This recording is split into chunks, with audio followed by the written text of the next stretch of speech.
Test. What is going on, everybody? This is James Krasnerick, and I'm back for another segment of Real Steel Sports on Spreaker Web Radio. Now, I think it should be duly noted that I haven't done a show in a while, and honestly, I apologize for that. I have kind of gone through a personal matter, something that has kind of taken away some of my focus and my drive for a while, but I am pretty much back at this point. I did say this at the beginning of the preview for the Redskins-Packers game. I did about a month ago, but now for real, I'm starting to feel like I am back now. And I also kind of feel in a way that I think this is just reserved. You know, I'm starting to feel like myself again. I'm starting to kind of get myself back in the swing of things, and I hope you guys are ready. I hope the volume sounds good. I hope everything's good to go. So without wasting any more time, let's go ahead and get started with the official wrap-up show for Super Bowl 50. Now, unless you live under a rock, then you know that the Carolina Panthers and the Denver Broncos played on Sunday in Super Bowl 50, won by the Broncos 24-10. Now, the last few years that I've been doing these shows, whether it be Pats, Seahawks, Patriots, Pats, Seahawks, Broncos, Seahawks, Niners, Ravens, or even if you want to go back further than that and do Giants, Patriots. I don't even know if I did that one. I don't know if I had my own separate account yet, but still, I digress. I like to wait till either the day after or the day after that to do my official preview, because I like my official wrap-up, because I like to kind of get everything in working order and kind of decide, okay, what should I talk about, how should I put this, where should I go with this, just in a way to kind of keep organized. And I'm going to start with this. Hold on for just 2 seconds.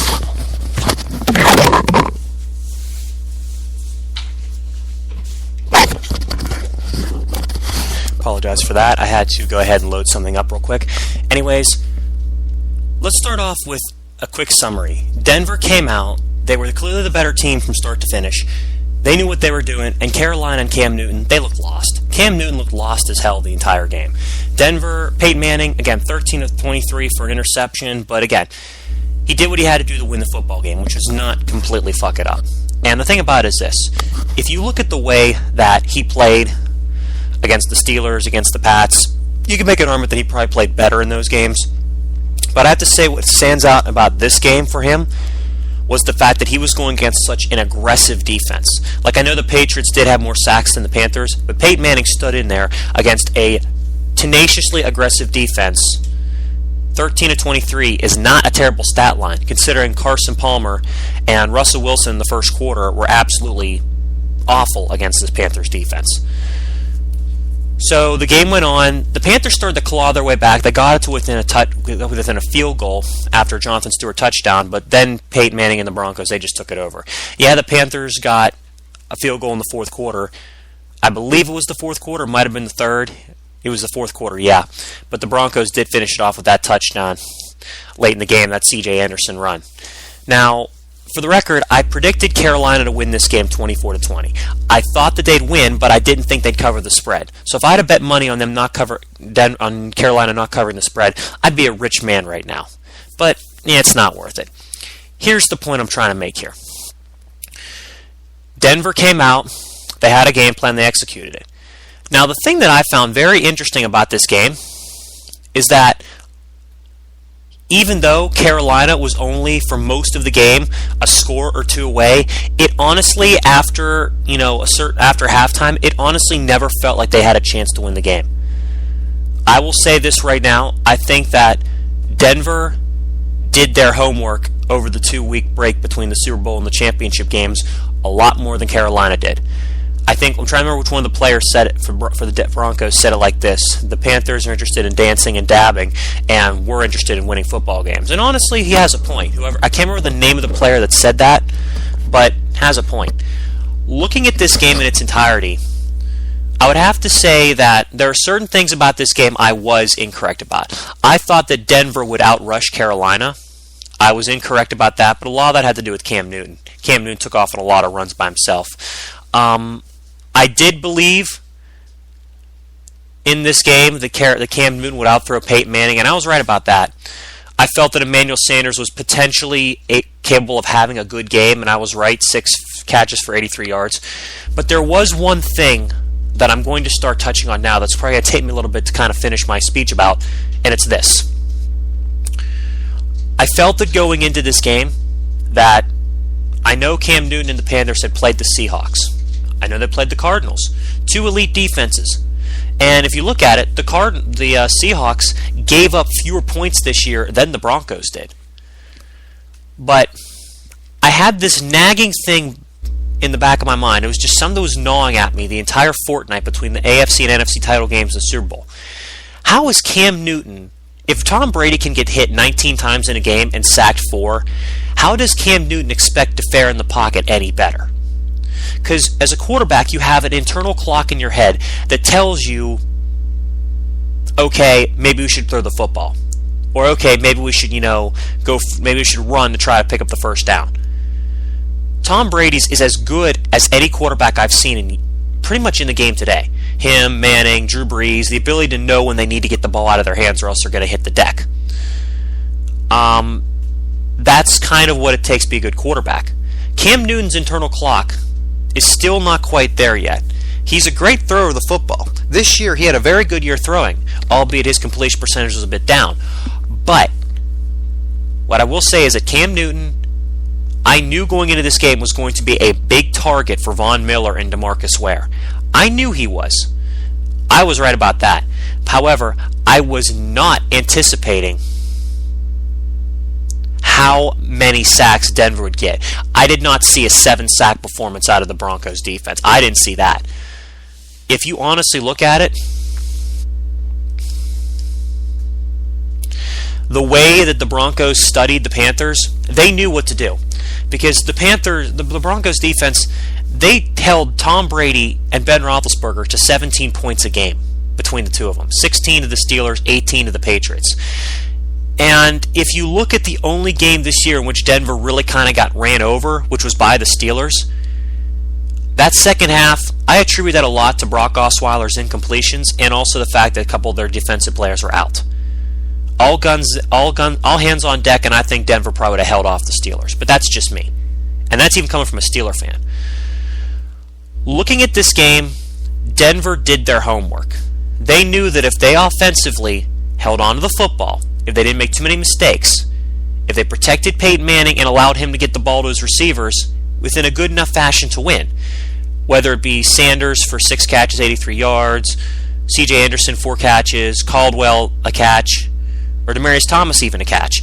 Those don't sound like big gaudy numbers. Again, 13 completions for 141 yards and an interception. That doesn't sound special or like anything big.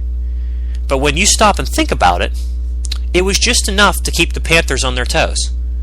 Because a lot of people went into this game thinking, how is the Broncos offense that has looked miserable this season going to score against Carolina? When in reality, if anyone would have actually watched the film, if anyone would have watched the tape, I think the question is this: how is Cam Newton going to avoid those pass rushers and throw the ball on arguably the best pair of cornerbacks in the game? Chris Harris, who hadn't allowed a touchdown in 2 years, and Aqib Talib, who's been to multiple Pro Bowls. How was anyone expecting Cam to do it? Because his best receivers, Corey Brown, good player, but he's not like let's put it this way: losing Kelvin Benjamin in training camp, that's what hurt this team now, because he didn't have his size and speed to take advantage of these mismatches. Ted Ginn, good receiver, but he's never really been a great receiver. Devin Funchess, a rookie. I will say that the Panthers receivers did admirable all year long, but when you stop and look at it, did Carolina really play a defense that can literally do everything? Pass defense, pass rush, stop the run? No, they really didn't. Seattle's good at pass defense, and they can stop the run. They don't rush the quarterback as well. Same goes with Arizona. Denver's defense could do it all. That's the reason why they were in the Super Bowl. That's the reason why they won the Super Bowl. That's it. So yeah, I thought that Cam Newton might struggle a little bit, but I didn't foresee what he did. 18 of 41, 265 yards, a pick, getting sacked 6 times. However, if you look at the passer rating for the two quarterbacks, Peyton's pass rating is only 1.2 points higher. I think that's kind of funny. But looking at this game, there were several things I was wrong on. For one, Carolina winning. Let's go there. But even with what I just said about Denver's defense, for Cam Newton to complete only 44% of his passes, that wasn't something even I expected. I expected maybe something. I expected him to actually show up on the biggest stage of the game.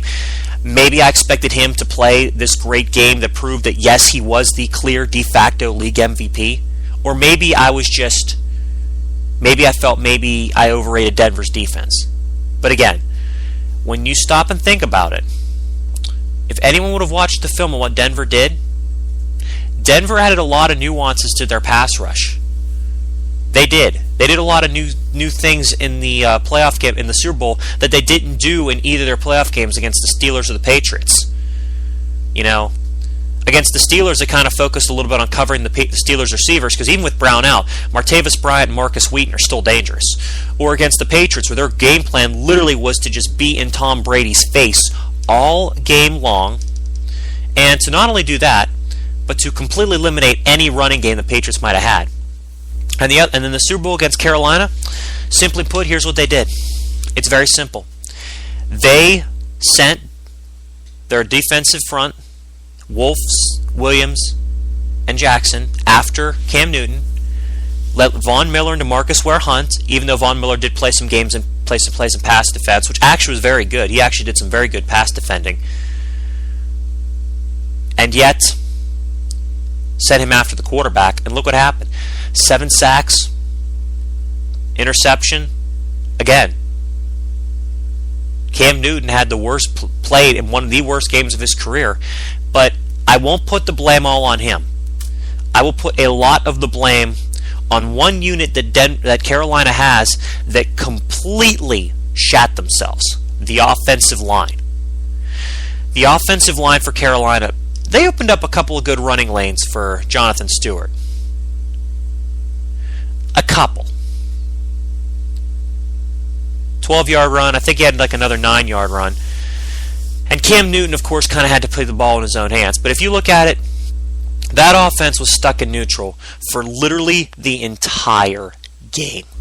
The entire game, that offense was either neutral or reverse. They had one good drive that ended in a touchdown and a field goal in the fourth quarter, and that's literally it. The highest scoring offense in the NFL was held to 10 points. I don't think that's anything that even remotely close to what anybody predicted. I felt the fewest amount of points Carolina realistically would score in this game would be about 20. If you'd have told me they'd have scored 10 points with 4 turnovers, 3 lost fumbles, and Cam Newton would complete that few passes, I'd have thought you were nuts. Now, moving over to Denver in their offense, it wasn't anything particularly special. Peyton Manning's numbers were not impressive. He did not play a great game. But Peyton Manning played a very good one. You know why? He wasn't asked to go out there and throw for 400 yards and 4 touchdowns. Because I honestly think that this Bronco team, you hardly heard anything out of them in regards to the media the entire week. This Denver team for 2 weeks, they didn't care about all the hoopla and the partying and the Super Bowl bullshit. They wanted to win a game. They were here to win a football game and to enjoy the spoils that come with it. And you look at Carolina, they're kind of flashy. They're kind of, we're here kind of a football team. Whether it be Josh Norman or Cam Newton or any of those guys. And honestly, I think a lot of the blame for why Carolina lost this game should go on Ron Rivera, the head coach. And that may be kind of a harsh thing to say, but here's the way I look at it. Ron Rivera played in the NFL with the Chicago Bears. He was a part of a 3-year stretch that produced arguably 3 of the greatest defenses of all time. I mean, I'm not going to put them above my Steelers, but let's just go from there. 72 sacks, that defense. He was a part of that as a player, albeit a small part. NFL record. The 15-1 team that won the Super Bowl in 85, and the team that set the record at the time for fewest points allowed in a 16-game season the year after that in 86. He was a part of those 3 teams. He was a part of teams where, yes, they had fun, but at the same time, they were there to win. Like, the Bears, prior to their Super Bowl against the Patriots, they were there to win. I'm kind of surprised Ron Rivera did not, think this through and think, you know what, maybe I should tell the players to tone it down a bit. Because all this dabbing and all this other bullshit, and the dab is fun, I'll admit that, but When you're in the Super Bowl, there's a reason why you're in the Super Bowl. It's to win a damn football game. If you look at the last few years of the Super Bowl, we've had some damn good games. Whether it be Pats and Seahawks, Niners, Ravens, Giants, Pats, Steelers, Packers, Saints, Broncos. We've had some very good football games. This is honestly the worst Super Bowl game I've ever watched in terms of quality of game. Denver may not have had a huge lead at any point except in the end of the fourth quarter, but you never ever felt like Carolina had a chance to win the game after halftime. You never ever felt that way. I certainly didn't.